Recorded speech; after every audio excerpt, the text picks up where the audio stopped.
জঙ্গিদের মাস্টারমাইন্ড হাফিজ সঈদকে কি ভারতের হাতে তুলে দেবে পাকিস্তান? বিলাওয়াল ভুট্টোর মন্তব্যের পেছনে কি রয়েছে অন্য কোনো চক্রান্ত? পরিবারের সদস্যদের হারানোর পর ভারতের বিরুদ্ধে এবার কি বড়সড় হামলার ছক কষছেন মাসুদ আজহার? অডিও প্রকাশ করে কি ভারতকে হুমকি দিচ্ছে মাসুদ? অমরনাথ যাত্রায় ফের কি হামলার ছক তৈরি হচ্ছে? অপারেশন সিঁদুর প্রতিহত করতে ব্যর্থ হবার পর চীনের কাছ থেকে নতুন কোন অস্ত্র কিনছে পাকিস্তান? সন্ত্রাসবাদের মদতদাতা পাকিস্তান থেকে মাইক্রোসফটের প্রস্থান ভারতের দাবিকে আরো কতটা জোরদার করবে? খুব শীঘ্রই কি এবার শুরু হতে যাচ্ছে অপারেশন সিঁদুর 2? নমস্কার, আপনারা দেখতে শুরু করেছেন এডিটার্স ডায়েরি। আমি ভাস্কর দত্ত রয়েছি আপনাদের সঙ্গে। আপনাদের প্রত্যেককে স্বাগত জানাই। পাকিস্তানের প্রাক্তন বিদেশমন্ত্রী বিলাওয়াল ভুট্টো জারদারি সম্প্রতি আল জাজিরাকে দেওয়া একটি সাক্ষাৎকারে একটি কথা বলেছেন, যা শুনে আপনি অবাক হবেন না, বরং বেশ কিছুক্ষণ হো হো করে হাসবেন। কেন এই কথা বলছি জানেন? এক সাক্ষাৎকারে বিলাওয়ালকে জিজ্ঞাসা করা হয়, পাকিস্তান কি হাফিজ সঈদ আর ওই মাসুদ আজহারকে ভারতের হাতে তুলে দিতে পারে? বিলাওয়ালের উত্তর, জৈশে মোহাম্মদের প্রধান মাসুদ আজহার আফগানিস্তানে পালিয়ে গেছে, আমরা তাকে গ্রেপ্তার করতে পারিনি, আর লস্করে তৈয়বার চিফ হাফিজ সঈদ আমাদের কাস্টাডিতে আছে। ভারত যদি আস্থাবর্ধক কর্মসূচিতে সহযোগিতা করে, তাহলে আমরা মনে হয় না যে কোনো নির্দিষ্ট ব্যক্তিকে প্রত্যর্পণ করার ক্ষেত্রে কোনো সমস্যা হবে। আর এখানেই প্রশ্ন উঠছে, পাকিস্তান কি সত্যিই ওই মাসুদ কিংবা হাফিজকে ভারতের হাতে তুলে দেবে, নাকি এ কেবল মাত্র ওই আলোচনার জন্য টোপ? কেন বললাম এই আলোচনার জন্য টোপ? তার কারণ ভারতের সঙ্গে আলোচনায় বসতে চাইছে পাকিস্তান। কারণ পাকিস্তানের তরফে এই ধরনের কথা অনেকটা ওই ভূতের মুখে রাম নামের মতন। এই প্রশ্নের উত্তর খুঁজতে হলে একটু পেছনে যেতে হবে। আসলে বিলাওয়ালের উত্তর কিছুটা কৌশলী। তার দাবি অনুযায়ী মাসুদ আজহার নাকি আফগানিস্তানে পালিয়ে গেছে, পাকিস্তান তাকে গ্রেপ্তার করতে পারেনি, আর হাফিজ সঈদ আছে পাকিস্তানের কাস্টাডিতে। অর্থাৎ ছলে বলে কৌশলে ভারতের সঙ্গে আলোচনায় বসতে চাইছে পাকিস্তান। কারণ কাশ্মীরে জঙ্গি হামলার পর ভারত পাকিস্তানকে কূটনৈতিকভাবে মারতে সিন্ধুর জল চুক্তি স্থগিত করেছে, আর যার জেরে শুকিয়ে মরছে পাক মুলুক। তারা বারবার ভারতকে চিঠি লিখছে, কিন্তু ভারত সাফ জানিয়ে দিয়েছে সন্ত্রাসে মদতদাতা পাকিস্তানের সঙ্গে কোনো রকম আলোচনায় বসার ইচ্ছে নেই তাদের। আর এরপর বিলাওয়ালের এই মন্তব্যের নেপথ্যের রহস্যটা পরিষ্কার হয়ে যাচ্ছে। মানে পাকিস্তান ভারতের সঙ্গে আলোচনা শুরু করতে চায়, এবং আলোচনা ঠিকঠাক চললে হয়তো একসময় এই জঙ্গিদের তুলে দেওয়ার কথা ভাবা যেতে পারে। অর্থাৎ জঙ্গি ফিরিয়ে দেওয়ার নাম করে টোপ দিতে চাইছে পাকিস্তান। এবার প্রশ্ন হলো, এক্ষেত্রে ভারতের অবস্থান কি? ভারত বহুবার পরিষ্কার জানিয়ে দিয়েছে পাকিস্তানকে, প্রথমে জঙ্গিদের আশ্রয় প্রশ্রয় দেওয়া বন্ধ করতে হবে, কাশ্মীর সহ ভারতের মাটিতে নাশকতা চালানো জঙ্গিদের বিরুদ্ধে কড়া পদক্ষেপ নিতে হবে, একই সঙ্গে নিঃশর্তে তাদের ভারতের হাতে তুলে দিতে হবে। আর ভারতের এটা জানতে কোনো বাকি নেই যে এমন টোপ পাকিস্তান এর আগে বহুবার দিয়েছে, কিন্তু কখনোই আসল কাজ করেনি। আর এখানেই কৌশলী চাল চেলেছেন পাকিস্তানের প্রাক্তন এই বিদেশমন্ত্রী। জঙ্গিদের ফেরানোর টোপ দিয়ে তারা আলোচনায় বসতে চাইছে, আর আলোচনা সফল হলে জঙ্গিদের তারা ফিরিয়ে দিতে পারে বলে বলছে, অর্থাৎ শর্ত আরোপ করছে। কিন্তু ভারত নিজেদের সিদ্ধান্তে অনড়, অর্থাৎ নিঃশর্তে কুখ্যাত জঙ্গিদের ভারতের হাতে তুলে দিতে হবে। এর মধ্যে ধোঁয়াশা বাড়ছে মাসুদ আজহারের অবস্থান নিয়ে। অপারেশন সিঁদুরের পর ফের আলোচনার কেন্দ্রে উঠে এসেছে এই মাসুদ আজহার। যার নাম ভারতের মোস্ট ওয়ান্টেড তালিকায় একেবারে 1 নম্বরে রয়েছে। ভারতের সংসদে হামলা, পুলওয়ামা হামলা এছাড়াও একাধিক ঘটনায় জড়িত রয়েছে এই জৈশে মোহাম্মদের প্রধান মাসুদ আজাহার। মাসুদকে ভারতের হাতে তুলে দেওয়ার জন্য বারবার পাকিস্তানকে অনুরোধ জানানো হলেও পাকিস্তান বরাবরই দাবি করে এসছে যে মাসুদ পাকিস্তানে নেই। ফের একবার সেই একই দাবি করেছেন পাকিস্তানের প্রাক্তন বিদেশমন্ত্রী ওই বেলাওয়াল ভুট্টো জারদারি। এটা কি আদৌ সত্যি? ভারত বহুবার প্রমাণ দিয়েছে যে মাসুদ আজাহার পাকিস্তানে নিরাপদেই রয়েছে। ভারতীয় কূটনৈতিক শিবিরের দাবি, আফগানিস্তান পালিয়ে যাওয়া বা অজানা লোকেশন বলাটা আসলে দায় ঝেড়ে ফেলা। পাকিস্তানের পাঞ্জাবের বাহাওয়ালপুরে অবস্থিত জৈশে মোহাম্মদের সদর দপ্তরে হামলা চালিয়েছিল ভারত, যার ফলে এই মাসুদের পরিবারের প্রায় 12 জন সদস্য মারা যায়। পরিবারের সদস্যদের হারিয়েও হুঁশ ফেরেনি মাসুদের। এবার সে সরাসরি বলেছে যে তার হাতে 10,000 আত্মঘাতী জঙ্গি রয়েছে, যারা নির্দেশ পেলেই ভারতের বিরুদ্ধে জেহাদে ঝাঁপিয়ে পড়বে। ভাবতে পারছেন কত বড় স্পর্ধা এদের? সম্প্রতি একটি অডিও ক্লিপ প্রকাশিত হয়েছে, এবার আর ভিডিও নয়, অডিও ক্লিপ, যেখানে মাসুদ বলছেন জৈশে মোহাম্মদের হাতে 30,000 যোদ্ধা রয়েছে, যার মধ্যে 10,000 সম্পূর্ণ প্রস্তুত আত্মঘাতী হামলা চালানোর জন্য। আরো ভয়ঙ্কর কথা হলো, মাসুদ স্পষ্ট বলছে যে জিহাদের জন্য বিদেশি অনুদান অর্থাৎ মুজাহিদ ফান্ডের অর্থ ব্যবহার করা হবে। কি বলছেন মাসুদ, শুনুন। 3 नौजवानों की माओ ने उन्हें भेजा और उम्मत मुस्लिमा में 30,000 मौजूद है अल्हम्दुलिल्लाह। जैशे मोहम्मद 10,000 ऐसे नौजवान अल्लाह के फजल से दे सकती है, जो इसी तरह मुस्कुराते हुए मौत को गले से लगाने के लिए तड़प रहे हैं, तैयार हैं। कल तक हमारे लिए मसला था कि किसे महाज में भेजे किसे नहीं। आज जो मिलता है मुझे पर्ची देता है कि मुझे फिदाई हमले के लिए भेज दो, मुझे फिदाई हमले के लिए भेज दो। जो जिहाद फंड में पैसा डालते हो, ये मुजाहिदीन खुद नहीं खाते, ये पैसा अल्लाह के रास्ते में जाके लगता है।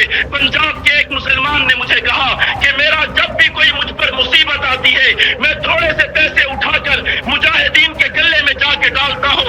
कहा उसी वक्त मुझसे मुसीबत दूर हो जाती है। कहा मेरा कोई नुकसान होता है, मैं मुजाहिदीन को जाके मुजाहिदीन की जाके खिदमत करता हूँ, मेरा वो नुकसान खत्म हो जाता है।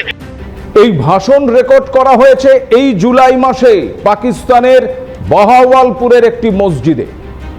অর্থাৎ যে বাহাওয়ালপুরে হামলা চালিয়েছিল ভারত, সেই বাহাওয়ালপুরে আবার এসেছে মাসুদ আজাহার। শুধু তাই নয়, মসজিদে মসজিদে গিয়ে সেখানকার জঙ্গিদের একত্রিত করার কাজ করছে সেই। ভারতের বিরুদ্ধে বড়সড় হামলার জন্য ফান্ডিংও চাইছে। আইএসআই আর পাক সরকারের মদত ছাড়া এ কাজ কিভাবে হতে পারে? পাক নেতা মুখে বলছেন তারা জানেন না মাসুদ কোথায়, কিন্তু মাসুদের এই অডিও বলছে অন্য কথা। তবে এটা নতুন কিছু নয়। পাকিস্তান বরাবরই জঙ্গিদের স্টেট অ্যাসেট হিসেবে মনে করে। আর এই গোটা পরিকল্পনার নেপথ্যে ওই পাক গুপ্তচর সংস্থা আইএসআই। আর রইল ওই মুম্বাই হামলার মূল চক্রী হাফিজ সঈদের কথা। হাফিজ সঈদ অবশ্য পাকিস্তানের জেলেই আছে, কিন্তু পাকিস্তান কখনো তাকে গৃহবন্দী দেখায়, আবার কখনো বিশেষ সুবিধা দেওয়া হয় তাকে। আসলে পাকিস্তান আন্তর্জাতিক চাপ সামলাতে কখনো কখনো ওই হাফিজ সঈদকে দেখনদারি করে ওই জেলে রাখে মাত্র। বিলাওয়াল হাফিজ সঈদকে ভারতের হাতে তুলে দেওয়ার কথা বলার পরেই ক্ষোভ প্রকাশ করেছেন খোদ হাফিজের ছেলে তালহা সঈদ। সরাসরি সোশ্যাল মিডিয়ায় আক্রমণ করেছেন বিলাওয়ালকে। তালহা জানিয়েছেন বিলাওয়াল দায়িত্বজ্ঞানহীন মানুষ, পাকিস্তান পিপলস পার্টি পশ্চিমী এজেন্ডা চালায়। এর থেকে কি বোঝা যায়? এর থেকে পরিষ্কার যে পাকিস্তানের অভ্যন্তরে রাজনৈতিক দল, জঙ্গি এবং সেনা এই সবের মধ্যে একটা অবিশ্বাস আর দ্বন্দ্ব অব্যাহত রয়েছে। সবচেয়ে মজার বিষয় হলো পাকিস্তানে জঙ্গিদের নিয়ে নীতি ঠিক করে সেখানকার সেনা, মানে ওই আইএসআই। তাই যদি কখনো ভারতের হাতে কোনো জঙ্গিকে তুলে দেওয়ার সিদ্ধান্ত হয়, অবাস্তব তবু বলছি, তবে সেটা ওই সেনা নেবে সিদ্ধান্তটা, পাক প্রধানমন্ত্রী বা পাক বিদেশমন্ত্রী এরা কেউ নয়। পাকিস্তানের সামরিক এবং রাজনৈতিক অবস্থায় বিদেশমন্ত্রী বা নির্বাচিত সরকার বড়জোরে মুখে কিছু বলতে টলতে পারে, কিন্তু কাজের কাজ কিছুই করতে পারে না। তাহলে এখন প্রশ্ন হলো, পাকিস্তান কেন এমন কথা বলছে তার নানা কারণ আছে। আসলে এই সময় পাকিস্তানের অর্থনৈতিক অবস্থা অত্যন্ত খারাপ।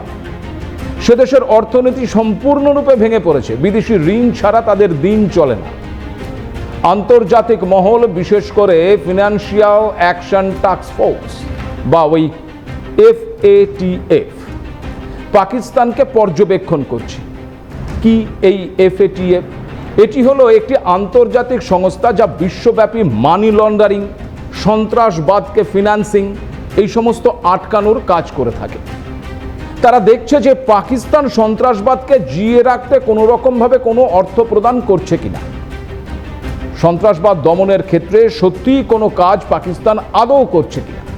এই FATF যদি মনে করে পাকিস্তান জঙ্গিদের অর্থ প্রদান করছে এবং জঙ্গি দমনে তারা কিছুই করছে না, তাহলে পাকিস্তানকে তারা ব্ল্যাক লিস্টেড করে দেবে। আর ব্ল্যাক লিস্টেড হলে পাকিস্তান আর বিশ্ব ব্যাংক বা অন্য কোনো সংস্থা থেকে আর কোনো অর্থ ঋণ হিসেবে পাবে না। আবার মরা পাকিস্তানের ওপর খাড়ার ঘা হয়ে নেমে এসেছে এবার মাইক্রোসফটের সিদ্ধান্ত। বিশ্বের অন্যতম বড় এই প্রযুক্তি সংস্থা মাইক্রোসফট পাকিস্তান থেকে তাদের ব্যবসা গুটিয়ে নেওয়ার সিদ্ধান্ত নিয়েছে। পাকিস্তানে মাইক্রোসফটের কান্ট্রি হেড জাওয়াদ রহমান নিজেই সোশ্যাল মিডিয়ায় এই খবর জানিয়ে দিয়েছেন। তার কথায় এই ব্যবসা গুটিয়ে নেওয়ার সিদ্ধান্ত আসলে পাকিস্তানের জ্বলন্ত সমস্যাগুলোর প্রতিফলন, কারণ এর পেছনে রয়েছে দুর্নীতি, রাজনৈতিক অস্থিরতা, চরম নিরাপত্তাহীনতা, দুষ্কৃতি এবং জঙ্গিদের তোলা আদায় আর ভেঙে পড়া অর্থনীতি। সবচেয়ে করুণ বিষয়, পাকিস্তানে মেধার অভাব নেই, দক্ষ প্রযুক্তিবিদের সংখ্যাও নেহাতি কম নয়। মাইক্রোসফটের মতন সংস্থায় এলে সস্তায় ভালো মানের কর্মী পাওয়া যেত, কিন্তু কাজ হয়নি, কারণ কাজের কোনো পরিবেশই সেখানে নেই। তাহলে কতটা ক্ষতির মুখে পড়ছে এবার পাকিস্তান। তারপরেও তারা ভারতের ওপর কিভাবে জঙ্গি হামলার কথা ভাবছে। অমরনাথ যাত্রায় কি সত্যি জঙ্গি হানা হতে পারে? কতটা আশঙ্কা রয়েছে? পাকিস্তানে 2000 সাল থেকে কাজ করছিল এই মাইক্রোসফট। গ্রামীণ এলাকায় কম্পিউটার শিক্ষা দেওয়া, স্কুল কলেজ প্রযুক্তি পৌঁছে দেওয়া, ব্যবসা ডিজিটালাইজেশন সমস্ত কিছুই করছিল তারা। এক কথায় পাকিস্তানের জন্য এক নতুন দিগন্ত খুলে দিয়েছিল এই মাইক্রোসফট। তাদের হাত ধরেই সরাসরি বা পরোক্ষভাবে বহু মানুষ কাজ পেয়েছিল, কিন্তু সব কিছুই এখন অতীত। তার কারণ এখন মাইক্রোসফট চলে যাওয়ায় শুধুমাত্র কয়েক হাজার চাকরি চলে গেছে তা নয়, বন্ধ হয়ে গেছে পাকিস্তানের ওই ডিজিটাল হয়ে ওঠার স্বপ্ন। কারণ অর্থনীতির এই টালমাটাল অবস্থায় এমন বড় সংস্থা চলে গেলে বিনিয়োগকারীদের আস্থা আরও কমে যায়। যারা এখনো আছেন তারাও ভাববে যে জীবনের ঝুঁকি নিয়ে থাকবেন কিনা। তাই বিশেষজ্ঞরা বলছেন এটা শুধু ওই একটি সংস্থার প্রস্থান নয়, বরং একটি সতর্কবার্তা। পাকিস্তান কি এই সতর্কবার্তা শুনবে, নাকি নিজের তৈরি অন্ধকারেই হারিয়ে যাবে তারা? সেটার উত্তর অবশ্য সময় বলবে, কারণ সন্ত্রাসে মদদ দিতে পাকিস্তান যে পরিমাণ মিথ্যাচার করে তা ধারণার বাইরে। ঠিক যেমন পাকিস্তান দাবি করেছিল অপারেশন সিঁদুরে তারা ভারতের তিনটি রাফাল যুদ্ধবিমান নামিয়ে দিয়েছে। শুনে অনেকেই চমকে গিয়েছিলাম আমরা। যদিও ভারতের তরফে প্রথমে এক্ষেত্রে কিছু বলা হয়নি, কিন্তু পরে অবশ্য ভারতের সশস্ত্র বাহিনীর বর্তমান এবং দ্বিতীয় chief of defence staff general Anil Chauhan স্বীকার করেন যে হ্যাঁ, একটি রাফাল হারিয়েছি আমরা, তবে শত্রুদের গুলিতে নয়, বরং পদ্ধতিগত ভুলে। পাক সরকারের দাবি খারিজ করে দিয়েছে রাফালের নির্মাতা ফরাসি সংস্থা দাসল্ট। সংস্থা সিইও স্পষ্ট জানিয়েছেন, একটি মাত্র রাফালে নষ্ট হয়েছে, সেটি শত্রুর আঘাতে নয়। এতে প্রমাণ হয়ে গেল যে পাকিস্তানের ওই দাবি একেবারে সর্বৈব মিথ্যে ছিল। আসলে চীন এবং পাকিস্তান মিলে রাফালের বদনাম রটাতে উঠে পড়ে লেগেছে বলেই মনে করা হচ্ছে। কারণ রাফালে যেখানেই যাচ্ছে সেখানেই তাদের প্রতিদ্বন্দ্বী বিমানের বাজার একেবারে মার খাচ্ছে। ভারতের অপারেশন সিঁদুরের পর রাফালের ক্ষমতা যে আরও একবার প্রমাণিত হয়েছে তা পাকিস্তান চীন নাকি মেনে নিতে পারছে না। তারা ভুলে গেছে নিজেদের দুর্বলতা ঢাকতে ভারতের শক্তিকে খাটো করার চেষ্টা করলেও সত্যি কখনো চাপা থাকে না। যেমন কার্গিল যুদ্ধেও পাকিস্তানের ভণ্ডামি সম্প্রতি ফাঁস হয়ে গেছে। একসময় ইসলামাবাদ দাবি করেছিল ওদের সেনা নয়, মুজাহিদিন ঢুকে পড়েছিল ভারতে, কিন্তু এবার পাক সেনাপ্রধান নিজেই কার্গিলে শহীদ ক্যাপ্টেন শের খানকে শ্রদ্ধা জানিয়ে পাক সেনার ভূমিকা একেবারে স্বীকার করে নিলেন। যে দেহ নিতে একসময় পাকিস্তান রাজি হয়নি তাকেই আজ তারা অটল সাহসের প্রতীক মনে করছে। ভারতীয় সেনার অপারেশন বিজয়ে কার্গিল মুক্ত হয়েছিল আর পাকিস্তান লজ্জায় মুখ লুকিয়েছিল। আর এবার ২৬ বছর পর নিজেরাই মেনে নিল যে কার্গিলে ঢুকেছিল তাদের সেনারাই, অর্থাৎ নিজেদের থুতু এবার নিজেরাই গিলতে বাধ্য হলো। তারপরেও পাকিস্তানের সন্ত্রাসে মদদ কমছে কি? ভারত পাক সম্পর্কের ইতিহাসে অবিশ্বাস আর সন্ত্রাস সবসময় ছায়ার মতো লেগে থাকে। পাকিস্তানের এই দ্বিচারিতা নতুন নয়। মাসুদ আজহারকে নিয়ে বিলাওয়াল ভুট্টোর দাবির পর পাকিস্তানের মাটিতে বসে সেই মাসুদের অডিও বার্তা তারই প্রমাণ। আসলে ভারতের অপারেশন সিঁদুরের ফলে নিজেদের দেশেই চাপে পড়েছে পাকিস্তান। নিজেদের লোকেদের সামনে মুখ দেখাতে পারছে না তারা, তাই বদলা নেবার ছক কষছে। আর এক্ষেত্রে ফের একবার তাদের টার্গেট হতে পারে ভারতের আম জনতা। অমরনাথগামী তীর্থযাত্রীদের ওপর জঙ্গিদের দিয়ে হামলার ছক কষতে পারে। সরাসরি যুদ্ধে হেরে জঙ্গিদের দিয়ে হামলার পরিকল্পনা, এটাকে কাপুরুষতা ছাড়া আর কি বলবেন বলুন? তবে ভারত ইতিমধ্যে জানিয়ে দিয়েছে যে ভারতে সন্ত্রাসের ঘটনা ঘটলে তা হবে একেবারে যুদ্ধের সমান। সে কারণে অপারেশন সিঁদুর জারি রয়েছে বলেও জানিয়ে দিয়েছে ভারত। ভারতের আক্রমণ আটকাতে পারেনি পাকিস্তান, পাল্টা আক্রমণ করলেও তা সেভাবে সফলতাও পায়নি। এরপর আবার ভারত হামলা চালালে কি হবে? এক্ষেত্রে ভেবেই রাতের ঘুম উড়েছে ওই শাহবাজ আর মনিরদের। এবার তাই চীনের কাছ থেকে অত্যাধুনিক পঞ্চম প্রজন্মের J-35 যুদ্ধবিমান আনছে পাকিস্তান। শুধু একটি দুটি নয়, প্রথম দফাতে 40টি স্টেলথ ফাইটার হাতে আসবে ইসলামাবাদের। এ খবর ভারতের কাছে নিছক সংবাদ নয়, বরং একটা সতর্ক বার্তা হিসেবে ধরা যেতে পারে। কারণ ভারতের হাতে এখনো পর্যন্ত কোনো পূর্ণাঙ্গ পঞ্চম প্রজন্মের স্টেলথ যুদ্ধবিমান নেই। আমাদের নিজস্ব অ্যাডভান্স মিডিয়াম কমব্যাট এয়ারক্রাফট অর্থাৎ AMCA প্রজেক্ট শুরু হয়েছে বটে, তবে তা পুরোপুরি প্রস্তুত হতে এখনও আরও 8 থেকে 10 বছর সময় লেগে যেতে পারে। তবে এটা শুনে আতঙ্কিত হবেন না, কারণ ইতিমধ্যে রাশিয়া ভারতকে তাদের তৈরি অত্যাধুনিক Su-57E পঞ্চম প্রজন্মের স্টেলথ ফাইটার জেট দিতে চেয়েছে। শুধু দেওয়াই নয়, রাশিয়া চাইছে ভারতেই তা তৈরি করা হোক। রাশিয়ার প্রযুক্তি ব্যবহার করে নাসিকে হিন্দুস্তান অ্যারোনটিক্স লিমিটেড অর্থাৎ হ্যালেই এই বিমান তৈরি করার প্রস্তাব দিয়েছে মস্কো। প্রথমেই জরুরি ভিত্তিতে রাশিয়া থেকে 20 থেকে 30টি Su-57E ভারতে আনা হবে। এরপর 2030 সালের মধ্যে ধাপে ধাপে আরও 70 থেকে 100টি বিমান হাতে আসতে পারে। ফলে পাকিস্তান যদি মনে করে থাকে যে J-35 যুদ্ধ বিমান দিয়ে তারা বাজিমাত করবে, ইসলামাবাদের সেগুড়ে বালি। তা বলে পাকিস্তানকে হালকাভাবে নিলে চলবে না, কারণ পাকিস্তান এমন একটি শত্রু দেশ যারা যুদ্ধের কোনো নিয়ম মানে না। ফলে ভারতকে সতর্ক ও সজাগ থাকতে হবে। অমরনাথ যাত্রার জন্য নিশ্ছিদ্র নিরাপত্তার ব্যবস্থা তৈরি করতে হবে।